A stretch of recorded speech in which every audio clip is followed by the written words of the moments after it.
Ooh, I've been doing some more thinking. I've been thinking.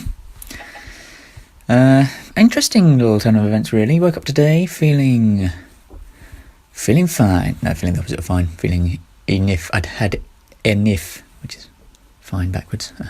Just came up with that literally now. I am the greatest mind to have ever lived.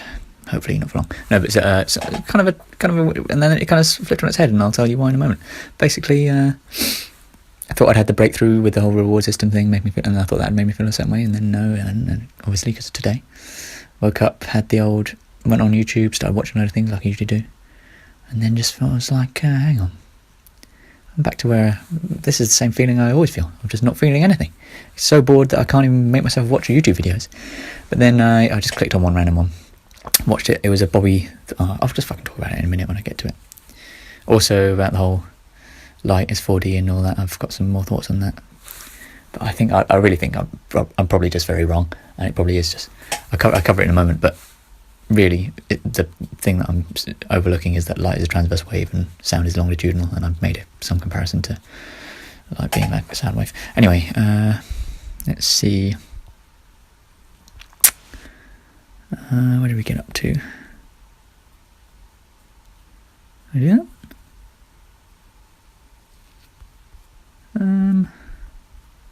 Oof. I don't know. Don't know if I did that one.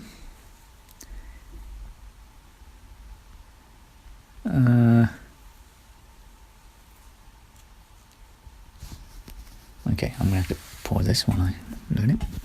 Alright, I'm back.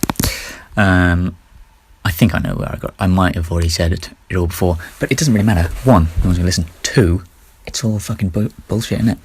I mean, I'm literally chatting. This has been the longest stream of shit flowing out someone's mouth. I think I've set a world record. Really have. Right. Anyway, look. If you believe God gave you a purpose, and that purpose is to love your neighbours and bring as much joy into the world as possible, then God has made you thoroughly ill-equipped for that purpose. We love fighting and we love fucking. Moderation doesn't really come into it a whole lot. If that was God's intention for humans to bring joy to the world, then He has made perhaps the worst tool possible for that job. Like if I decided to invent the hammer in order to conduct brain surgery, it's the wrong tool for that job. Yeah, it's got a purpose, but it's not the one I think it does.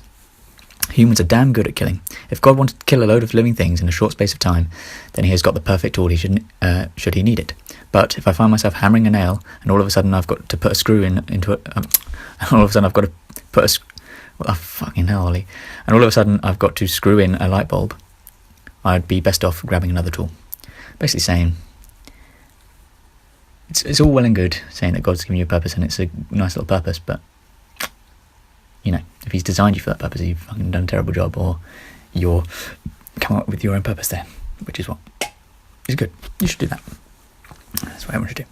The thing about labels is no one knows how much of the identity they have to adopt.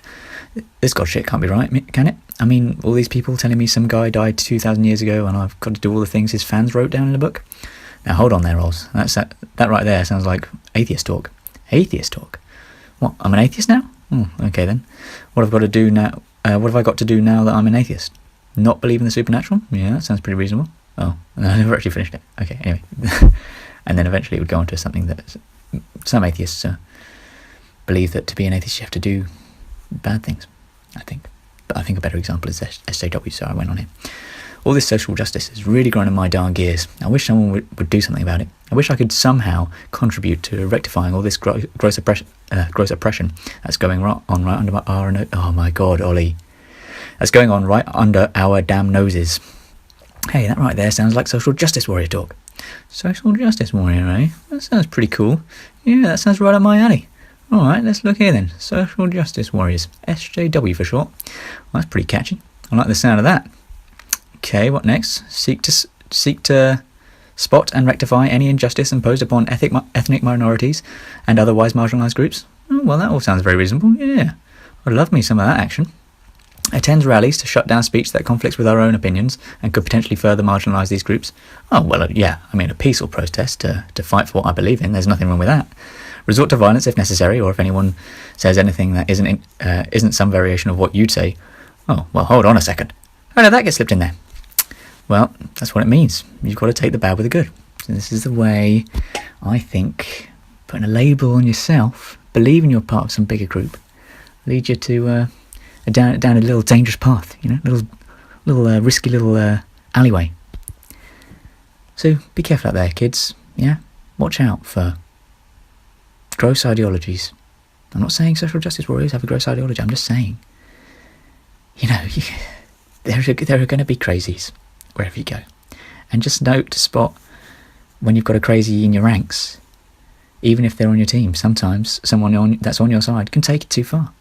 You can take anything too far. Hitler did it. Jesus? No. Jesus isn't Hitler. That's what we've learned. There we go, folks. Okay. Right. I was thinking about taking up smoking for sort of as a hobby for a while. So I spent a while deliberating over it for a while. I didn't know if I'd look weird or if I was smoking alone. And then I thought, people who smoke alone usually look quite cool. Yeah, but also, what if I don't know how to do it properly and embarrass myself by coughing uncontrollably or whatever? Anyway, eventually, I decided to give it a shot. But I'll tell you something. Those guys need to hire some better marketing staff. They must have one of the worst advertising campaigns I have ever seen. Now, that's a little joke, Golly. That's a little joke that I wrote there. Oh, crack me up sometimes. See, what I'm saying is, cigarette packets always have pictures of lung cancer and diseased lungs and things like that. I'm saying that's their advertising campaign. It's obviously not. Right. And this was the breakthrough that happened earlier when I was having I thought I was returning into the abyss, my comfortable home sweet home abyss. Home sweet abyss, I don't know. Never mind. Trying a new tactic. I realised at the time I felt this way roughly corresponds with the amount of time that I have been watching and listening to all my media at 2 times speed. And seeing as all I do is consume media, this is effectively all I have been doing the entire time I have felt this way.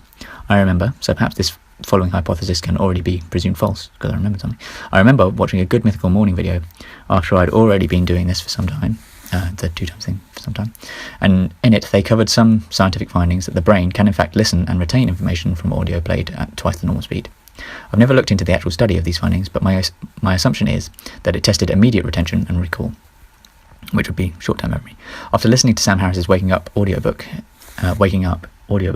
in full at double speed yesterday, I started out thinking it was my first time doing so.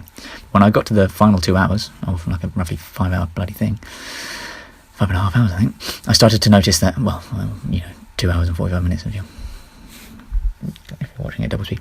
But when I got to the final 2 hours, I started to notice that nothing sounded new to me. Eventually I realised I had in fact done this before and listened to the whole thing in a single sitting at double speed. This what I would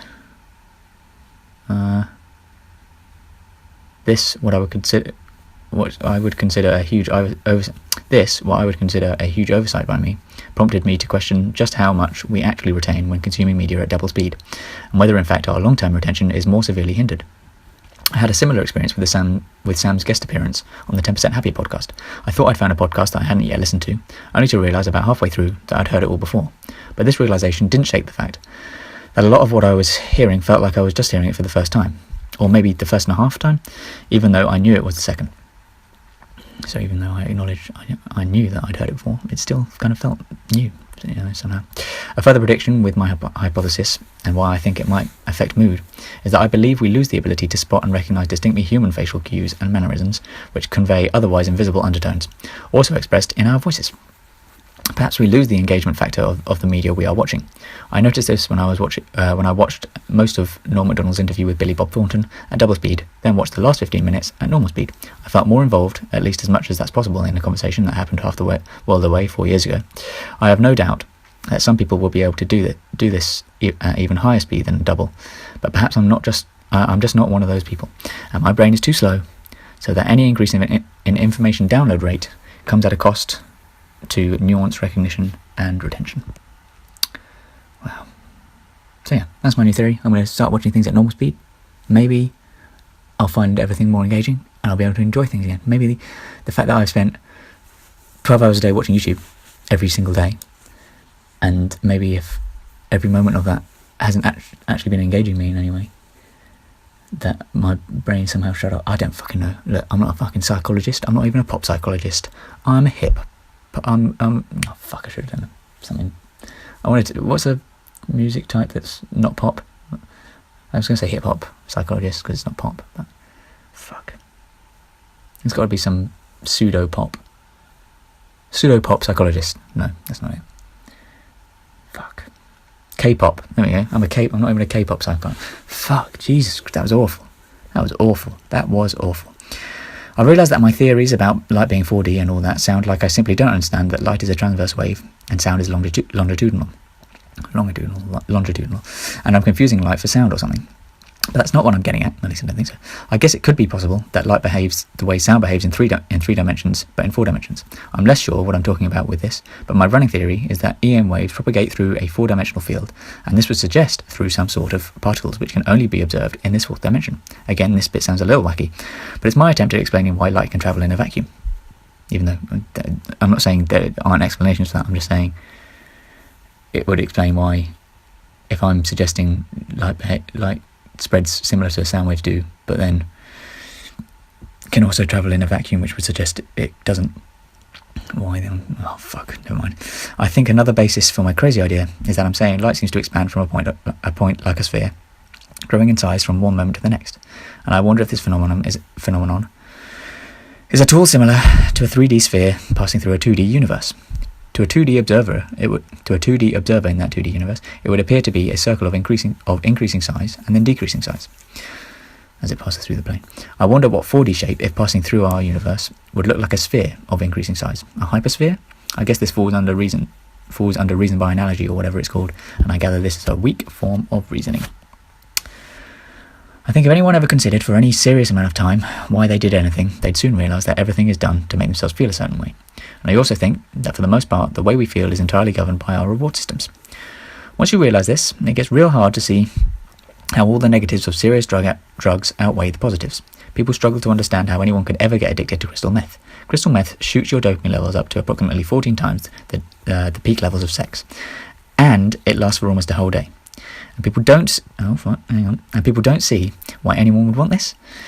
Now, it just so happens that it's so good it stops you wanting to do the things necessary to stay alive, like eating and drinking water. And it also costs a fortune, so it's not the most sustainable lifestyle. But really, pretty much the only reason we don't all adopt this lifestyle is because we have some other reward systems set in place which only make us feel good if we're not a drug addict, and we believe we're doing something important with our lives. Now, I'll be honest, the most important thing for any individual should be the way they feel, so really, this is just an illusion. But a necessary one if we want a functioning society. More like a functioning society. Wow, Ollie, well done, pronounce it wrong. Jesus Christ, you little prick. But if we could shake the stigma around perceiving oneself as a failure if you're a drug addict, and could afford to keep ourselves perpetually dosed on meth, whilst having all the foods and nutrients being injected into our stomachs without us doing anything, or into our body somehow, well then that would probably be the best damn life anyone's ever had. So there you go. That's my take on things this week. Or this day, because I think things this day with a madman. Bye.